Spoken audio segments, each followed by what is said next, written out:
Welcome to the Dr. Bo Show, a critical thinking, reason, and science-based approach to issues that matter.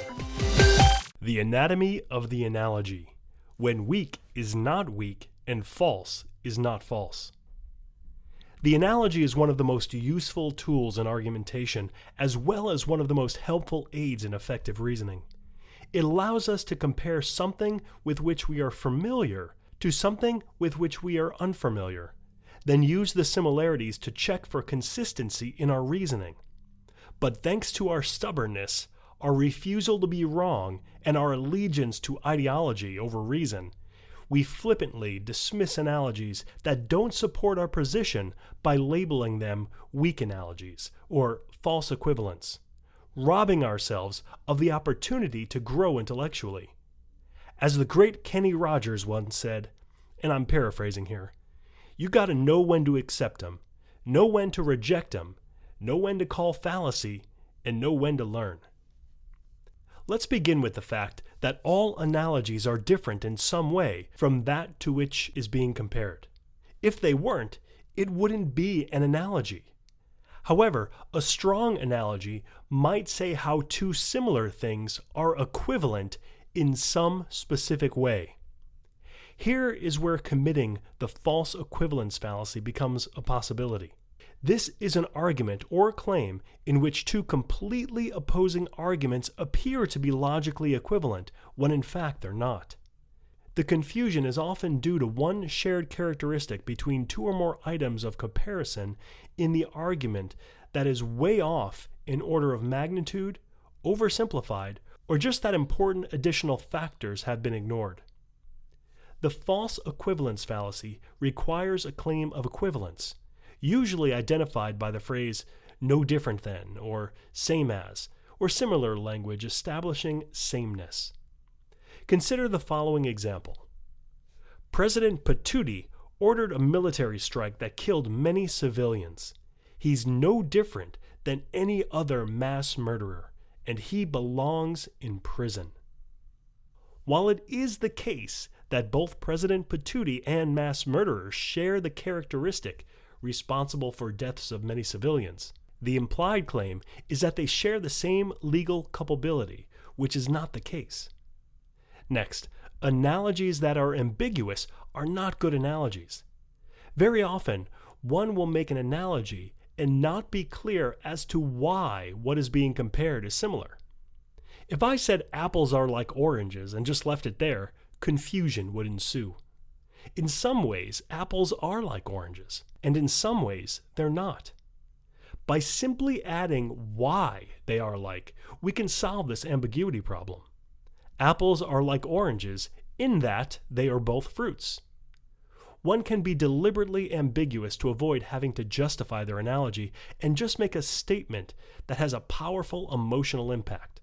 For example, a vote for Trump is like a vote to end democracy as we know it. Okay, but why is a vote for Trump like a vote to end democracy? By not providing a reason how the two are similar, we leave it up to the imaginations of the audience. This is wholly unhelpful because pro-Trump folks would simply disagree.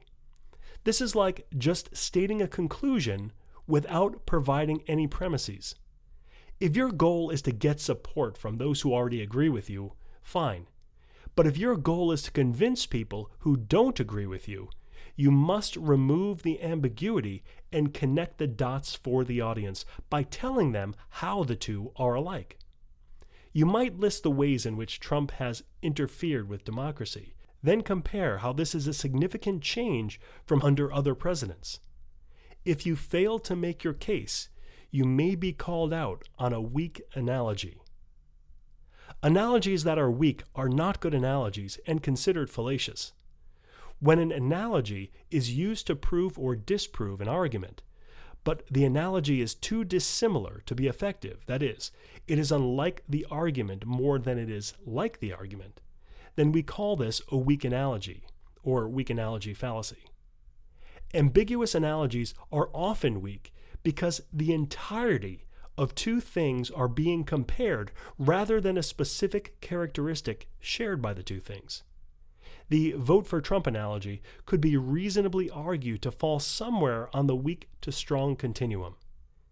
If you want to virtually ensure you're making a strong analogy and not a fallaciously weak one, be specific and clear in your analogy by answering how or in what way the two things being compared are similar. For example, if we should implement stop and frisk because it saves lives, then by the same reasoning, we should ban cars because that would undoubtedly save lives. Here we are comparing implementing two policies, stop and frisk and banning cars. We are saying that they're similar in that they both save lives. It is in that regard, and only in that regard, that the comparison is being made. Clearly, there is a sense of irony in this argument. The person is not seriously suggesting that we should ban cars, but the implication is that just saving lives is not a sufficient reason to implement a policy. This is effectively an argumentum ad absurdum, that is, suggesting that implementing a policy just because it saves lives leads to absurd conclusions when we apply this to other possible policies.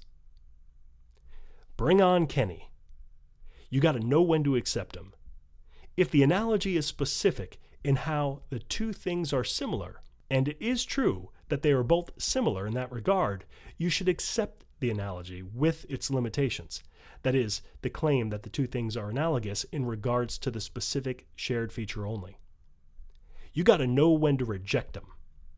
If the analogy fails to be specific and fails to clearly state or even clearly imply how the two things being compared are similar, and there are more differences between the two than similarities, or the similarities differ significantly in degree, then you reject the analogy as a weak analogy.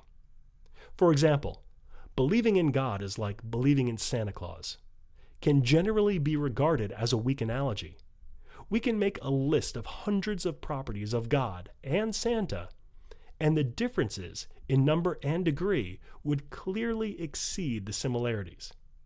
In order to strengthen such an analogy, we might say something such as, God is like Santa Claus in that both God and Santa are represented as old white guys with long gray hair and beards who are said to see you when you're sleeping, know when you're awake, and know when you've been bad or good. You gotta know when to call fallacy. We have already seen the weak analogy.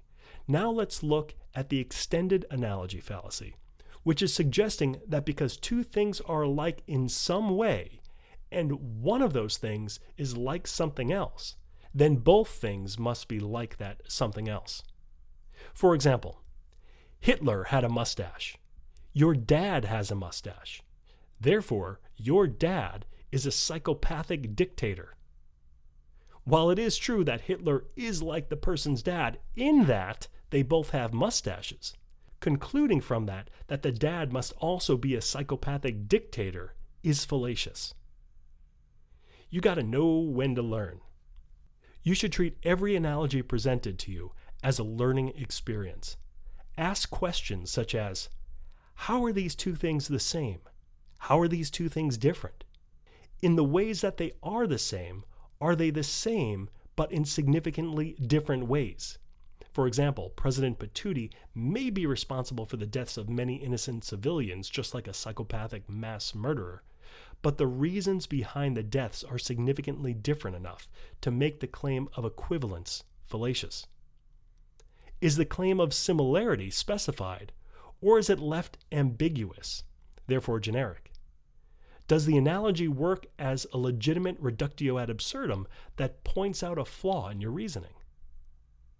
Analogies are extremely useful tools that every critical thinker should have at their disposal. They can be quite persuasive, but they can also be quite deceptive.